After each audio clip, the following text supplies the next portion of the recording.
Usually मैं अपने channel पे ब्लॉग्स बनाता हूँ। I go out with my family also. मैंने कितने ज़्यादा ब्लॉग्स बनाए जिसमें स्टूडेंट्स की मैं हेल्प करता हूँ टू कम टू यूएस। उस पर मैंने एजुकेशन ब्लॉग्स भी बनाए हैं, उसमें मैंने वीज़ा के बारे में भी ब्लॉग्स बनाए हैं और इंशाल्लाह मेरी आगे भी कोशिश है कि मैं वीज़ास को कवर वगैरह करूँ। लेकिन फिलहाल I want to talk about Pakistan की सिचुएशन के बारे में। मैं जब से होश संभाला ना, मैं तब से पाकिस्तान के अंदर प्रोटेस्ट देख रहा हूँ, सड़कों पर कंटेनर देख रहा हूँ, टायर जलते हुए देख रहा हूँ और लोगों को ये कहते हुए देख रहा हूँ कि इस मुल्क का कुछ नहीं हो सकता, गवर्नमेंट ने इस मुल्क को तबाह कर दिया है, यहाँ पे हर कोई दो नंबर है, ईमानदारी नहीं है, ये नहीं है, वो नहीं है। मुझे ये समझ नहीं आती कि हमारे मुल्क के लोग गवर्नमेंट पे तो नाम लगाते रहते हैं, विच इज ट्रू, गवर्नमेंट ने काफी ज्यादा डिस्ट्रॉय किया, लूटा वगैरह, लेकिन कभी सेल्फ अकाउंटेबिलिटी क्यों नहीं लेते? अगर गवर्नमेंट हमारी दो नंबर है तो क्या हमारे मुल्क के लोग बहुत दूध के धुले हुए हैं? मैंने पाकिस्तान के अंदर रिसेंटली बिजनेस किया क्लोथिंग का और मैं इसके बारे में काफी बात कर चुका हूँ और जितने मुझे पाकिस्तान से धोखे हुए ना, आप मतलब मैं अगर लिस्ट बताना शुरू हो जाऊँ तो ये वीडियो खत्म ही नहीं होगी। और इस चीज को भी मैं आगे एक अपनी आने वाली वीडियो में कवर करूंगा। If you want to start a business in America, in Pakistan या कहीं पे भी, तो किस तरह आपने बिजनेस सेटअप करना है, I can make a full video on that as well. But that's besides the point. मसला हमारी कौम के साथ ये है कि पहली बात, हम ईमानदार बिल्कुल भी नहीं है, ठीक है, हम हिपोक्रेट हैं। बिकॉज हमें वेस्टर्न आइडियोलॉजी भी चाहिए लेकिन हमने इस्लामिक आइडियोलॉजी भी रखनी है। फॉलो हमने दोनों को फुली नहीं करना, हमें चाहिए बीच का रास्ता, और दुनिया जो है ना वो बीच के रास्ते पे चलती नहीं है। इसलिए हम धोखेबाज भी हैं, हिपोक्रेट भी हैं। और अगर किसी भी मुल्क में आप चले जाओ, अब किसी देसी बंदे से पूछ लोगे ना, वो हमेशा आपको कहेगा कि यार मैं पाकिस्तानियों से डील करना नहीं पसंद करता, खुद भी पाकिस्तानी होगा, ठीक है। And same here, I am very ashamed to this say this, लेकिन जब भी मैं किसी पाकिस्तानी के साथ डील किया ना, मुझे उसमें कहीं ना कहीं धोखा मिला ही है। एंड यू नो, ये पाकिस्तान का मसला नहीं है, हमारी कौम के माइंडसेट का मसला है। बहुत ज्यादा लोग सही हो भी जाते हैं, जब बाहर के मुल्क में आते हैं ना, वो सारी अपनी मेहनत से, जो ईमानदारी से अपने आप को बिल्ड करते हैं, वो लोग दूसरे लोगों के साथ बिल्कुल सही चलते हैं। ईमानत है, उसमें भी खयानत नहीं करते, किसी से अगर कोई प्रॉमिस किया उसको नहीं तोड़ेंगे, वक्त पे पहुंचेंगे, हर चीज वक्त पे करेंगे, ठीक है। और विक्टिम माइंडसेट जो है ना, जो हमारे अंदर इनग्रेंड किया गया हुआ है कि भाई भाई गवर्नमेंट ने ये कर दिया, वो कर दिया, वो उनके अंदर नहीं होता, बिकॉज उनको पता है कि जो इस दुनिया में करना है ना, वो उन्होंने खुद करना है। अब ये जो सारा फियास्को हुआ इमरान खान को जेल से निकालने के लिए, प्रोटेस्ट वगैरह हुए, मैंने पहले भी बात की थी, उससे होना कुछ नहीं, और वाकई कुछ भी नहीं हुआ यार, बल्कि इनफैक्ट लाइव्स वर लॉस्ट, मिलिट्री ने अटैक किया लोगों पे, hundreds of lives were massacred. मतलब कि बेचारे, वो मैं एक वीडियो देखी थी, कंटेनर के ऊपर से एक बंदे को फेंक रहे थे, बड़ी यार सिक वीडियो थी और मुझे देख के इतना दुख हुआ ना। मैंने कहा यार, अब लोग कहते हैं कि यार आप तो अमेरिका में बैठे हो, आप बीएमडब्ल्यू में घूमते हो, आपके पास अच्छा घर है, आपको तो ये बातें करना बनता ही नहीं। भाई क्यों नहीं बनता बातें करना? 18-19 साल मैंने भी उस मुल्क में गुजारे हैं भाई, हमने भी धक्के खाए हैं वहां पे, हमने भी वहां से पढ़ के लिख के यहाँ पे यूनिवर्सिटी में खुद एडमिशन लेके अमेरिका में आए थे। 4 साल, अगर कोई मुझे कॉलेज के टाइम से देख रहा है ना, तो 4 साल मेरे पास गाड़ी नहीं थी यूनिवर्सिटी में, मिडिल ऑफ नोवेयर में यूनिवर्सिटी थी। मेरे फैमिली में से एक बंदे ने 4 साल में यूनिवर्सिटी विजिट नहीं की थी। मेरी ग्रेजुएशन पे जाके मेरे 2 भाई पहली दफा मेरी यूनिवर्सिटी आके विजिट किए थे। 4 साल में अकेला रहता था, कोई वहां पे देसी बच्चा नहीं था। बड़े बड़े मुश्किल वक्त गुजारे हैं, खज्जल खुआर हुए थे, इंटर्नशिप ली, उसके बाद जॉब ली, भाई मेहनत करके यहाँ तक पहुंचे हैं। ऐसी बात नहीं है, खाला जी का वाड़ा नहीं था ये। अबू से डील की थी और डील ये थी कि स्कॉलरशिप मिलेगी तो यूएस में भेजेंगे। तो भाई सबकी जिंदगी में हार्ड वर्क होती, मेहनत होती है। अब किसी के फिनिश प्रोडक्ट को देख के उस पर नहीं बात कर सकते, ठीक है। इसके बारे में बाद में बात करेंगे, लेकिन इतना दुख हुआ यार मुझे वो प्रोटेस्ट देख के। ना गवर्नमेंट जीती, ना इमरान खान के सपोर्टर्स जीते, इसमें कितने ज्यादा एक्सीडेंट्स हुए, बिजनेसेस कितने ज्यादा इफेक्ट हुए यार। मेरी जो डिलीवरीज मैंने शर्ट्स की करनी थी, हुडीज की करनी थी, उन पे हफ्ता हफ्ता डिले आ गया, प्रोडक्शन फैक्ट्रीज बंद हो गई। लोग कहते हैं कि यार इंटरनेशनल पाकिस्तानी होते हैं ना, वो हमारे मुल्क को, उनको चाहिए सपोर्ट करें। फॉर एग्जाम्पल, मैंने हुडीज की जो मैन्युफैक्चरिंग थी वो पाकिस्तान के अंदर करवाई। इन अ वे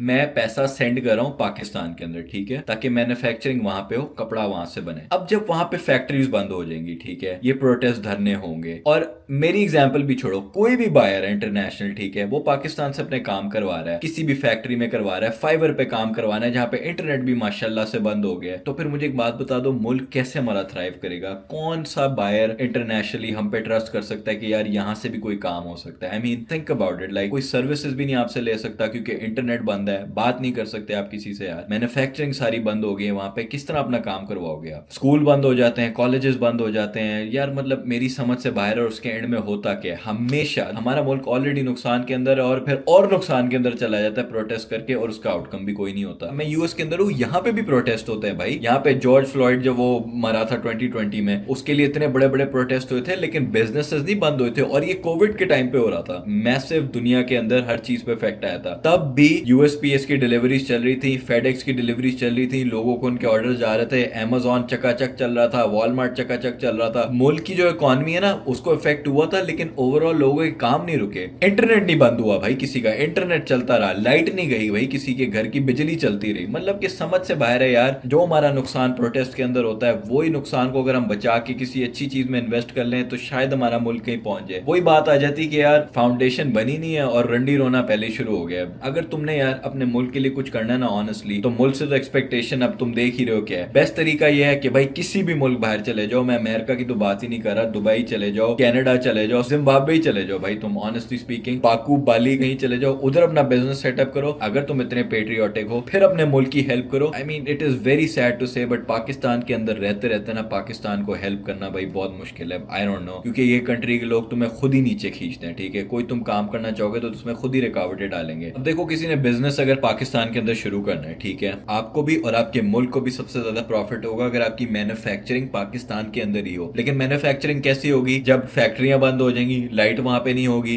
इंटरनेट बंद हो जाएगा, एक तो प्रोडक्शन क्वालिटी भी लो होगी, उसका एक्सपेंस भी ज्यादा आएगा, और तुम्हारा जो बायर है वो भी कहेगा कि हमें सबसे चीप क्वालिटी चीज चाहिए, क्योंकि वहां पे लोगों के पास रेवेन्यू इतना नहीं है पैसे लगाने के लिए। तो जितने भी ये अमेजॉन FBA सेलर्स वगैरह हैं वो सारे बाहर काम कर रहे हैं। ठीक है, वो अमेजॉन के किसी का बाहर का अकाउंट पकड़ के चाइना से चीजें सोर्स करके अमेजॉन पे बेच रहे होते हैं, लिस्टिंग्स लगा रहे होते हैं, वहां पे मेजोरिटी लोग पैसा बना रहे होते हैं। So my point being is this, आगे मैं वीडियोस बना सकता हूँ, ठीक है, और मैं बनाऊंगा भी, you know, how to set up your own business बता सकता हूँ अगर आपने स्टार्ट करना है तो, डूज एंड डोंट्स उसके। और इनफैक्ट मैं सोच रहा हूँ आगे आपको मैं बता भी सकता हूँ तो how to apply business investor visa, जो E2 वीजा होता है, B1 B2 वीजा अमेरिका के अंदर किस तरह अप्लाई करना है, मैं आपको बैठ के उस पर वीडियो बना सकता हूँ। And in fact I am also thinking to start a personal coaching on regarding just the visa and business setup. उसकी थोड़ी कॉस्ट ज्यादा होगी बट उसमें पूरा बैठ के आपको मैं समझाऊंगा कि आपने किस तरह वीजा अप्लाई करना है, कौन से प्रोसीजर से गुजरना है, उसकी पेमेंट कितनी होती है, एवरीथिंग। क्योंकि ऑनेस्टली स्पीकिंग मैंने पहले भी इस पर एक पूरी वीडियो बनाई है, जाके आप देख सकते हैं, जहाँ पे मैंने स्टूडेंट्स को कहा है कि अगर उन्होंने कहीं पे भी इंटरनेशनली एडमिशन लेना है, UK, ऑस्ट्रेलिया, US, जर्मनी, तो वो कंसल्टेंसी के साथ मैंने टीम अप किया है, जहाँ पे आप एक फॉर्म है उसको सबमिट करेंगे तो team of consultants will approach you. Because honestly speaking I don't see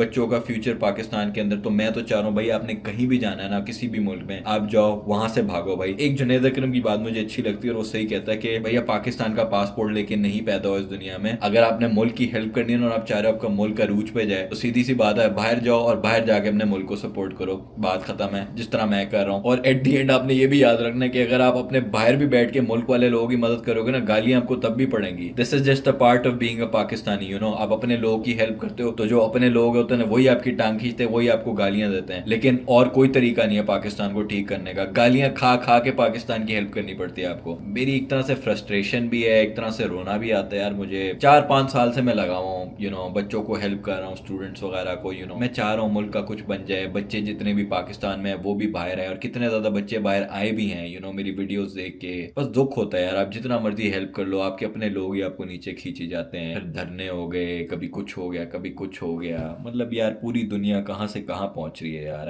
बहुत पीछे रह गए यार, हम बहुत पीछे रह गए। And it's a very very sad situation that we are going through. And कभी कभी तो मैं ये सोचता हूँ कि पाकिस्तान में पैदा होना ना एज अ मुस्लिम, भाई आप पैदा ही हार्ड मोड पे हो, जो वीडियो गेम का हार्ड मोड नहीं होता, एक्सट्रीम हार्ड मोड, उस पर आपकी लाइफ शुरू हुई है। आपने मुसलमान ही पैदा होना था ना बंदा, कहीं फर्स्ट वर्ल्ड कंट्री मुस्लिम कतर में पैदा हो जाते, टर्की में पैदा हो जाते। खैर नहीं यार, I mean it is what it is, you know, you deal with the cards that you are given. बस मैं ये कहूंगा कि यार विक्टिम माइंडसेट नहीं आप लोगों ने रखना, कभी भी ये नहीं सोचना कि भाई हम तो बेरोजगार हैं, हमारे तो मुल्क के हालात। भाई बेरोजगार सभी होते हैं, हाथ पांव मारना होता है, खुद रिसर्च करनी होती है, खुद चीजों को देखना होता है, यू नो। कोई तुम्हारा लाइफ में हाथ पकड़ के तुम्हें नहीं आगे लेके जाता। Now I am a parent, I am a husband, and I know how tough it can be sometimes, you know. अगर मैं अपने बच्चे की परवाह करना छोड़ दूं, अपनी बीवी की परवाह करना छोड़ दूं, तो उसके खानदान वाले भी मेरी बीवी की शायद थोड़ी देर देख लेंगे, बट सबकी लाइफ अपनी होती है, सबकी फैमिली अपनी होती है। मेरी अपनी फैमिली में जो मेरे भाई हैं उनकी भी जिंदगी अपनी है, ठीक है। रियलिटी तो मैं हाश बता रहा हूँ कि कोई तुम्हारा आके हाथ नहीं पकड़ेगा और तुम्हें हाथ से पकड़ के लाइफ में आगे लेके जाएगा। तुम्हें सारी चीजें खुद करनी पड़ेंगी, you know. Life is cruel man, it was never meant to be fun. Allah ने भी हमें जिंदगी में भेजा एक टेस्ट के तौर पे, एक स्ट्रगल के तौर पे भेजा है। अगर मैं आपको अभी एक फरारी में बिठा दूं और आपको $1 मिलियन के घर में बिठा दूं और कोई आपका हो गया, थोड़ी देर आप एंजॉय कर लोगे, लेकिन आपको फुलफिलमेंट नहीं मिलेगी। फुलफिलमेंट सिर्फ मेहनत से आती है, and that goes for everything in life. खैर मैं इस इस वीडियो को एंड करना चाहूंगा,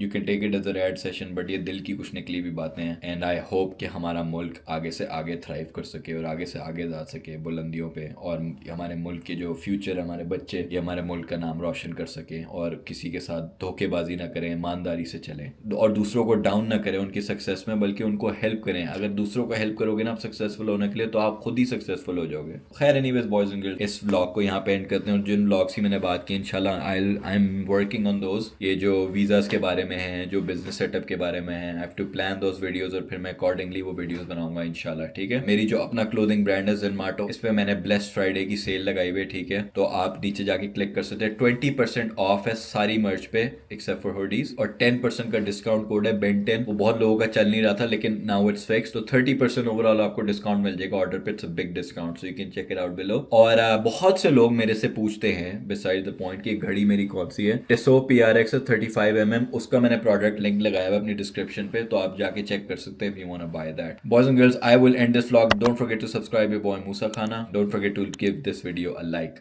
I will see you guys in the next vlog.